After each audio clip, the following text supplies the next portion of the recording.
ಆಕಾಶವಾಣಿ ಕಲಬುರಗಿ.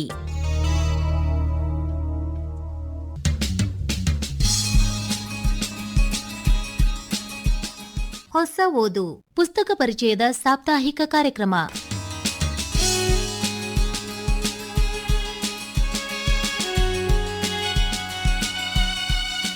ಇಂದಿನ ಹೊಸ ಓದು ಪುಸ್ತಕ ಪರಿಚಯ ಕಾರ್ಯಕ್ರಮದಲ್ಲಿ ಗುರುನಾಥ್ ಎಸ್ ಸುತಾರ್ ಅವರ ಜಾಣ ಗೆಳೆಯರು ಹಾಗೂ ವಿಶ್ವರಾಧ್ಯ ಪಿ ವಿಶ್ವಕರ್ಮ ಅವರ ಕಲರವ ಈ ಪುಸ್ತಕಗಳ ಪರಿಚಯ ಮಾಡಿಕೊಳ್ಳುವಿರಿ.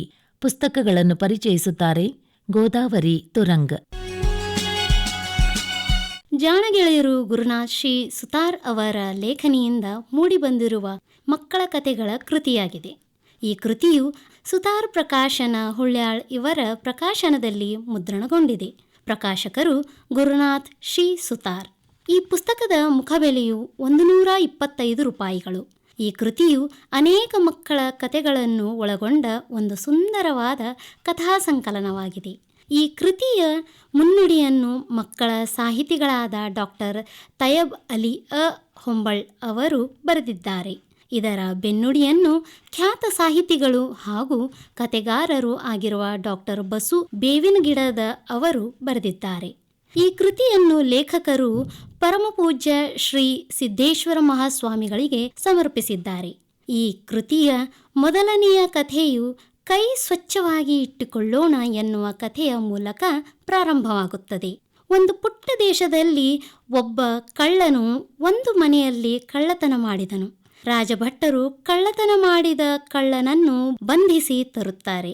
ರಾಜನು ಅವನಿಗೆ ಮರಣದಂಡನೆಯನ್ನು ವಿಧಿಸುತ್ತಾನೆ. ಈ ರಾತ್ರಿ ಜೈಲಿನಲ್ಲಿ ಇರಲಿ, ನಾಳೆ ಬೆಳಿಗ್ಗೆ 7 ಗಂಟೆಗೆ ಗಲ್ಲುಗಂಬಕ್ಕೆ ಏರಿಸಿ ಎಂದು ಆಜ್ಞೆ ಮಾಡುತ್ತಾನೆ. ರಾತ್ರಿ ಕಳ್ಳನು ಅಳುತ್ತಿದ್ದನು. ಇದನ್ನು ಕಂಡ ಮಂತ್ರಿಯು ಏಕೆ ಅಳುತ್ತಿರುವೆ ಎಂದು ಕೇಳಿದಾಗ, ನಾನು ಕಬ್ಬಿಣವನ್ನು ಬಂಗಾರ ಮಾಡುವಂತಹ ವಿದ್ಯೆಯನ್ನು ಬಲ್ಲವನು. ನಾನು ಸತ್ತರೆ ಈ ದೇಶ ಹಾಗೂ ಸಮಾಜಕ್ಕೆ ಅನ್ಯಾಯ ಮಾಡಿದಂತಾಗುತ್ತದೆ ಎಂದು ಹೇಳುತ್ತಾನೆ. ಆಗ ಈ ವಿಚಾರವನ್ನು ಮಂತ್ರಿಯು ರಾಜನಿಗೆ ತಿಳಿಸಿದನು. ರಾಜನು ಗಲ್ಲು ಶಿಕ್ಷೆಯನ್ನು ತಡೆದು ದೇಶದ ಎಲ್ಲ ಜನರು ತಮ್ಮ ಮನೆಯಲ್ಲಿರುವ ಕಬ್ಬಿಣವನ್ನು ರಾಜನಿಗೆ ತಂದು ಕೊಡುವಂತೆ ಆಜ್ಞಾಪಿಸುತ್ತಾನೆ.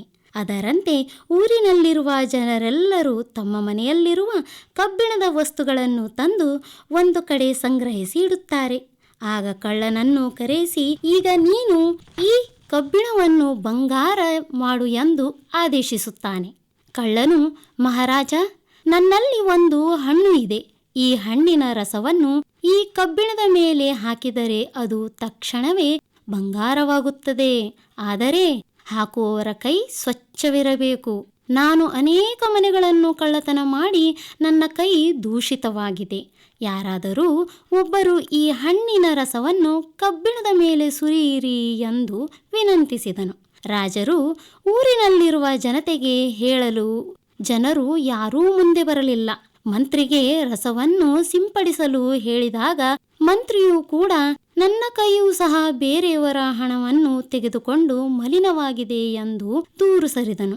ರಾಜರಿಗೆ ತಾವೇ ಈ ಕೆಲಸವನ್ನು ಮಾಡಿ ಎಂದು ಮಂತ್ರಿ ಹೇಳಿದಾಗ ರಾಜನೂ ಕೂಡ ಪರರ ಧನವನ್ನು ತೆಗೆದುಕೊಂಡು ನನ್ನ ಕೈಯೂ ಕೂಡ ಮಲಿನವಾಗಿದೆ ಎಂದು ಹೇಳಿದನು.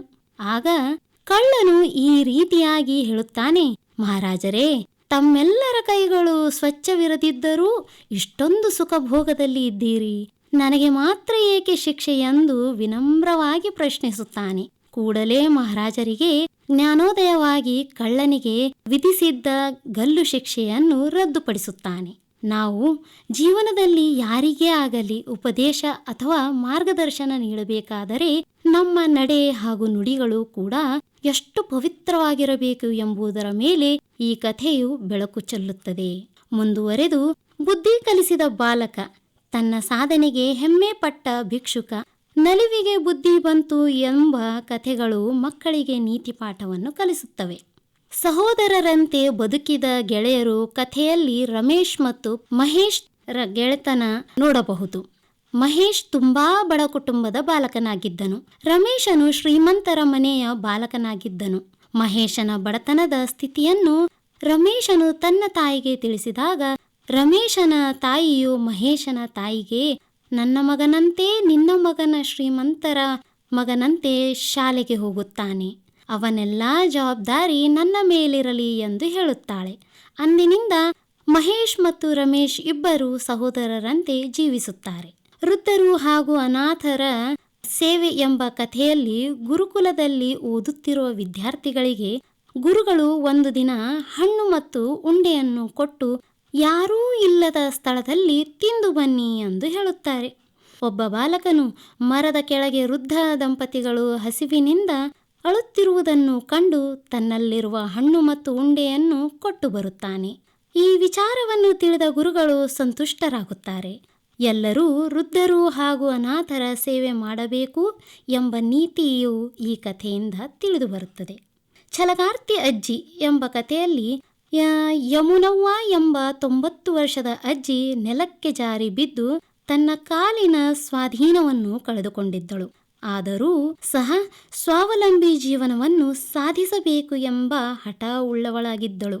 ಅರಣ್ಯದ ಒಂದು ಮೂಲೆಯ ಚಿಕ್ಕ ಗುಡಿಸಲಿನಲ್ಲಿ ತನ್ನ ಜೀವನವನ್ನು ಸಾಗಿಸುತ್ತಿದ್ದಳು. ಅನೇಕ ಬಂಧು ಮಿತ್ರರಿದ್ದರೂ ಕೂಡ ಯಾರಿಗೂ ಭಾರವಾಗಬಾರದು, ಸ್ವಾವಲಂಬಿಯಾಗಿ ಬದುಕಬೇಕು ಎನ್ನುವಂತಹ ಛಲವನ್ನು ಹೊಂದಿದ್ದಳು.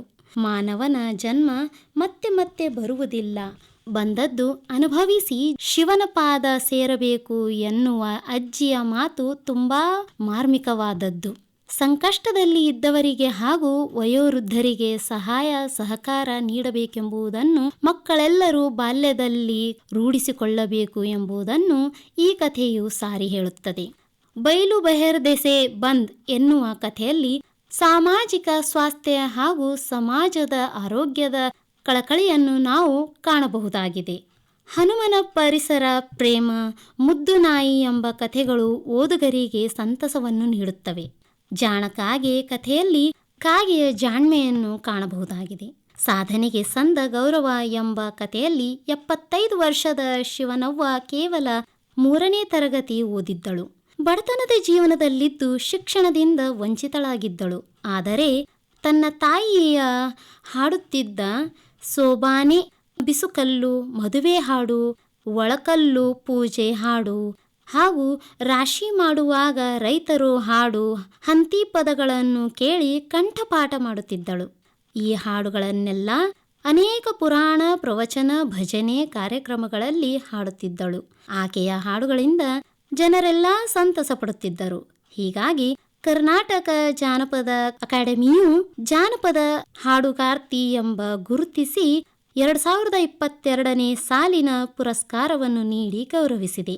ಹೀಗೆ ಶಿವನವ್ವಳಂತೆ ಎಲ್ಲರೂ ಕೂಡ ಛಲಗಾರರಾಗಿ ತಮ್ಮದೇ ಆದಂತಹ ಶಕ್ತಿ ಸಾಮರ್ಥ್ಯದ ಮೇಲೆ ಬದುಕಿ ಬಾಳಬೇಕೆಂದು ಜೀವನವನ್ನು ಸಾರ್ಥಕ ಮಾಡಿಕೊಳ್ಳಬೇಕು ಎಂಬ ಆದರ್ಶವನ್ನು ನಾವು ಈ ಕಥೆಯಲ್ಲಿ ನೋಡುತ್ತೇವೆ.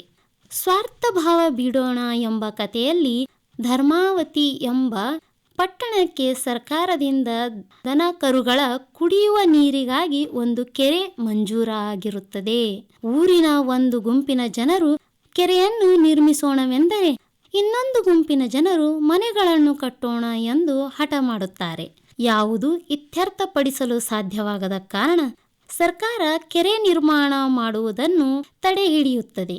ಈ ವಿಚಾರವನ್ನು ಕೇಳಿದ ಪ್ರಾಣಿಗಳು ಸಭೆ ಸೇರಿ ಯಾರೇ ಬಂದರೂ ಹಾಲು ಕೊಡಬಾರದು ಎಂಬ ತೀರ್ಮಾನಕ್ಕೆ ಬರುತ್ತವೆ.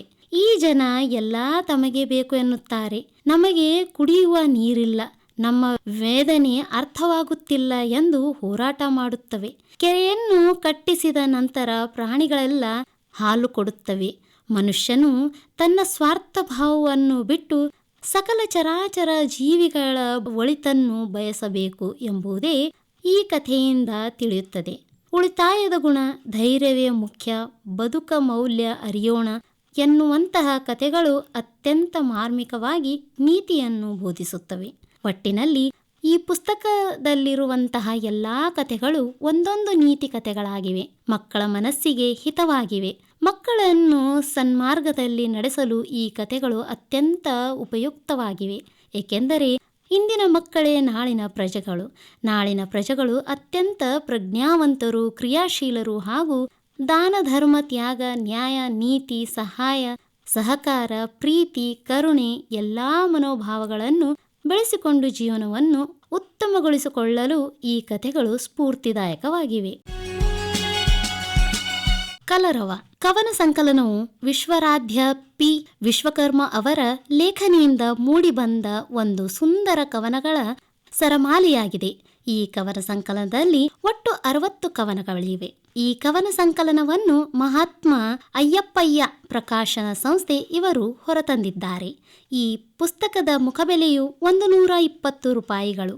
ಈ ಪುಸ್ತಕದ ಮುನ್ನುಡಿಯನ್ನು ಪತ್ರಕರ್ತರು, ಲೇಖಕರು ಆಗಿರುವ ಮಹಿಪಾನ ರೆಡ್ಡಿ ಮುನ್ನೂರ್ ಅವರು ಬರೆದಿದ್ದಾರೆ.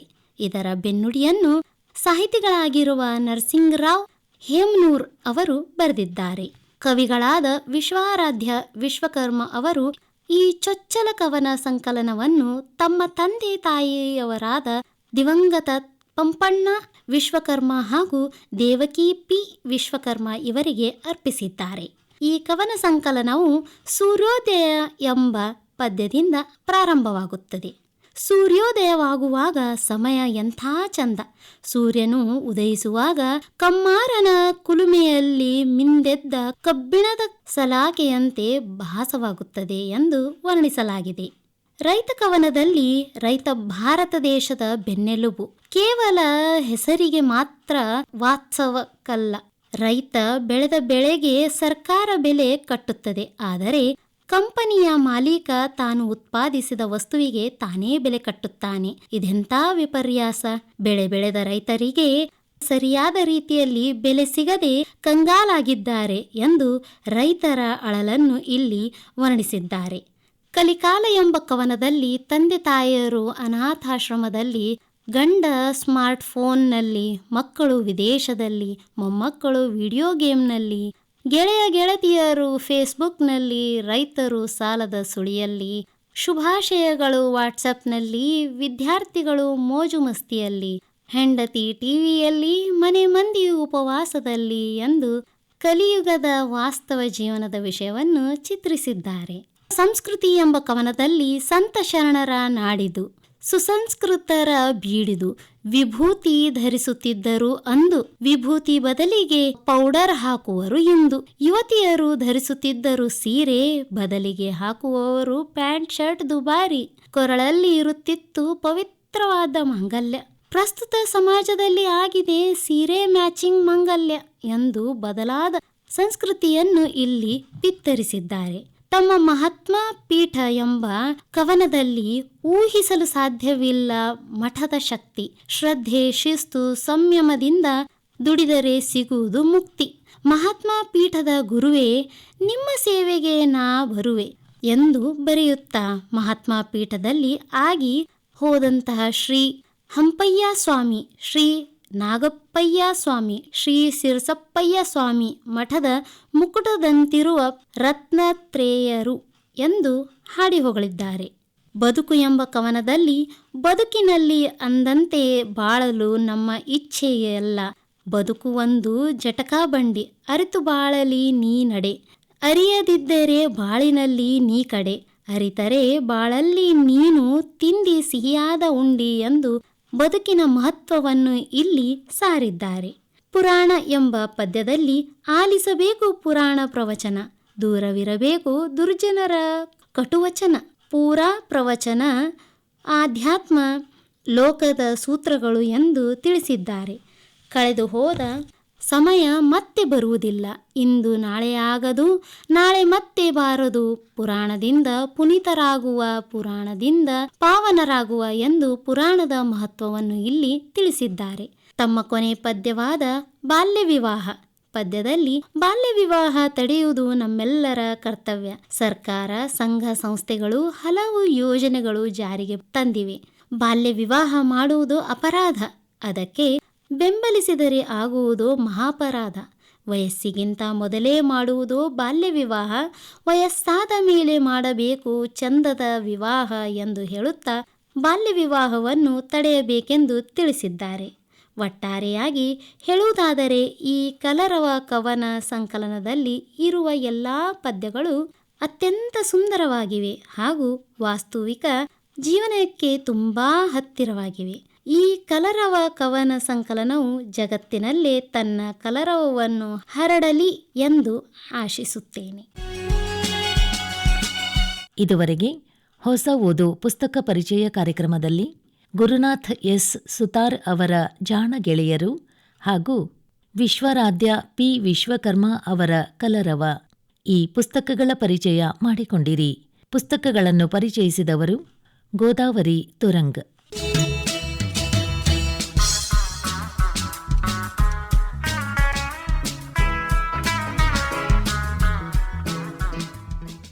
ನಿರ್ಮಾಣ ನೆರವು ಮಧು ದೇಶ್ಮುಖ್. ನಿರ್ಮಾಣ ಶಾರದಾ ಜಂಬಲ್ದಿನ್ನಿ. ಹೊಸ ಓದು ಪುಸ್ತಕ ಪರಿಚಯ ಕಾರ್ಯಕ್ರಮ ಪ್ರಸಾರವಾಯಿತು.